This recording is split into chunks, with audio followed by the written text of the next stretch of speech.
Good morning, everyone. Welcome to Module 4. I trust all is going well for you as we continue our learning journey together.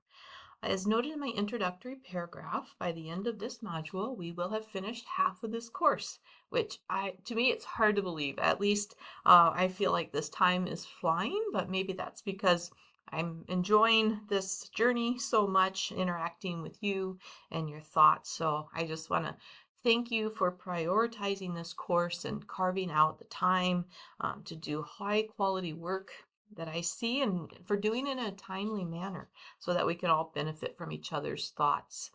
As I open up Canvas this morning, I see that all the Module 3 work is submitted and we're ready to move forward into Module 4. So again, thank you for the time and effort that you put into this course.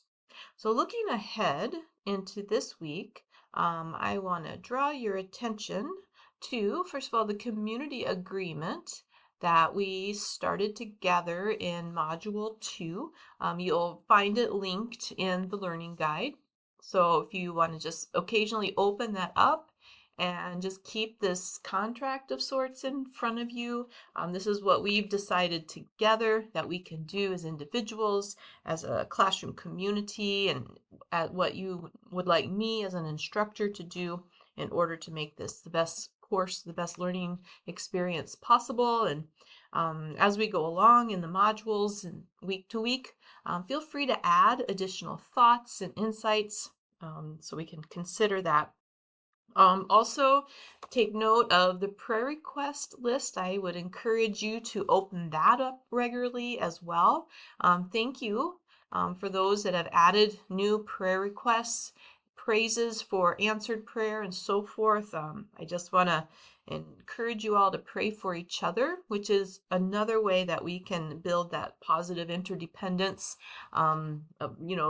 Being a learning community that Palmer especially talks about in chapter 5, which is one of your readings for this module. So think about all those different ways that we can come together around the subject together and just have that positive interdependence. So at this point in the course, I feel like in the first 3 modules, we've laid a foundation together. We've discussed major principles and structures of an effective instructional practice. We've explored various strategies that fit within those structures. We've also been using discernment to critically examine these strategies through the lens of Scripture primarily, and also through theory secondarily. I've appreciated your thoughts in the discussion boards for Module 3, and I'm looking forward this week, before the end of the week, to read your Search the Scripture papers to see, how you've looked at these different strategies through the lens of Scripture. So thank you again for that very important work. This is that critical examination piece is an essential responsibility that we have as teachers. And I know this in my own life, in my own experience, that this is the piece that easily falls by the wayside as we get busy in the hustle and bustle of teacher life and the tyranny of the urgent and all the details that we have to take care of. It's very easy to skip over that reflection piece, that critical examination.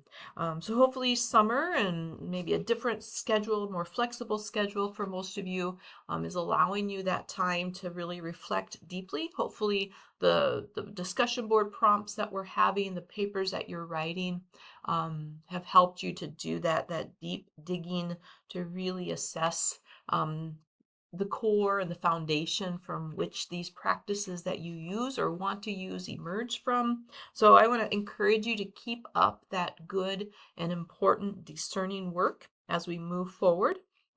In the modules to come, you'll be applying that same discernment to some more practical aspects of this course, and especially as you look ahead to the coming academic year and plan for strategies that you will use and ways that you will improve your practice. So Module 4 will have an eye to the future as we begin to develop some initial plans for upcoming assignments, including the summative assessment for this entire course, which is the culmination project. So on the surface, if you look at these two assignments that I'm asking you to start to consider in this module, number 1 is the new teaching strategy, and number 2 is the culmination project. So they're two separate assignments. On the surface, they may look very similar in focus, but there are some differences. There's some nuance here. One is due sooner than the other, actually a month ahead. So we have the new teaching strategy, which will be due at the end of next module. And then the culmination project, as its name implies, is at the end of the course. So we have the smaller one, the new teaching strategies paper, due in a couple of weeks. And honestly, you can think of the new teaching strategies paper almost as a pre-writing exercise for your culmination project. Okay, you can certainly think of it as a smaller component of the bigger project that's coming at the end. So kind of keep that in mind as you're doing these two. And as you, especially what I want you to do this module is to open up each of these links and read the assignment instructions carefully. Okay, so you kind of know what this entails and the reason behind it. Okay, and also it's this one, the new teaching strategy, that you will share out in a discussion forum so you can get some input and feedback from other members of the class. Okay, so again, the new teaching strategy, another way to think of it, it has more of a micro focus where you're looking at a specific strategy. Think some of the content from your classroom instruction that works text, more of those micro strategies that you use in your classroom, or a new one that you hope to use as you've been reading through that textbook. There's also plenty of strategies, the micro strategies that are presented within the structures in the best practice textbook. So just kind of think of like a smaller chunk, a smaller practice that you can utilize. And then we'll kind of expand out from there as you look at your culminating project, which will embody both the micro strategies, but also noting how they fit within the broader structure of the structures, right? So the best practice textbook is talking about those 7 broader structures, and you can think along those lines as you're making your plans for your culmination project. Maybe there's a structure that's not from that textbook that you are familiar with, that you want to write your project on, which would be perfectly fine. A good example of that was whole brain teaching that we explored in the last module. You know, so you saw within that broader structure of whole brain teaching many individual strategies and practices that fit within that structure. So kind of think along those lines as you make your plans for those future projects. So that's what this week's work is intended mainly for, to help you start to make those connections, the micro with the macro, to start to lay out those initial plans, and also to kind of get them out there as a group. If we can help each other massage our ideas and you know, ask some questions and help to just direct those ideas so that hopefully the feedback will help inform your path forward as you think about those projects. And there are 2 discussion boards. One is for that kind of interaction about the new teaching strategy. And so just kind of take a look at that. Speaking of discussion boards, I do want to apologize. Last week, I totally missed a setting in the Canvas discussion board settings, and I forgot to make it a group discussion. So especially that the discussion board on best practice and a biblical view of teaching, we were all together in one big, huge, massive discussion. So I apologize if that was overwhelming to anyone. I commend you. You all managed that very well. You handled it very well. And I think we still did have a very rich discussion. But you will find moving forward, you will be in smaller groups. This week in particular, I grouped you homogeneously for one of the discussions I think it was the new teaching strategy discussion board for one.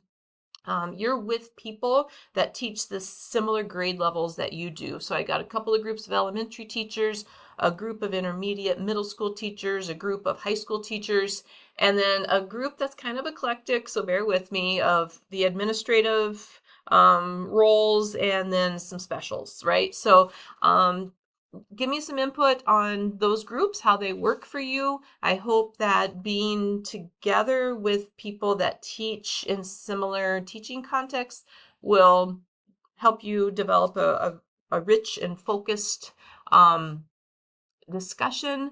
I do intend to use homogeneous groups such as that in future discussions. So if the group that you're in works well, great. And if you'd rather be in a different group, if you think you would benefit more from being with a different group that has a different age focus, just feel free to let me know that. So finally, before I jump off here, I want to firm up our plans for meeting on Zoom this Friday. I looked at the doodle poll. Thank you guys for filling that out. And it looks like the 10 a.m. block Central Time is the block that works for the largest group of us. Though it still is not, it's not conducive for everybody. So I apologize for that. We'll go ahead and meet at 10 a.m. on Friday just because the largest group in our class are able to do that. But if you're not able to, I would encourage you maybe to gather with a smaller group, and I'll send out an email with just some alternative times and people that are free during those times. And if you want to reach out to each other and set up your own Zoom meeting, I will send out the discussion questions that I'm planning to use for Friday. You guys can lead your own discussion. If you want to invite me, I'd be glad to jump on, but you don't have to do that. You can also just Zoom with me individually. We can have an informal talk about your plans for your projects and so forth, and I can answer any questions you have. And of course, there's always the alternate discussion boards. Just for the sake of flexibility. I know that the Zoom does not work for everyone. So if you need to or you want to, just complete those that thought process via the discussion boards. There's actually 2 of them set up for this module. Feel free to do that. That's always an option. So that's it. Okay, so I hope that your week is off to a fantastic start. Yeah, just let me know what you need throughout the week. I look forward to reading and chatting with you on Friday. And yeah, just blessings to you all. And yeah, I'll see many of you on Friday on Zoom, and just reach out if you need anything. All right, God bless.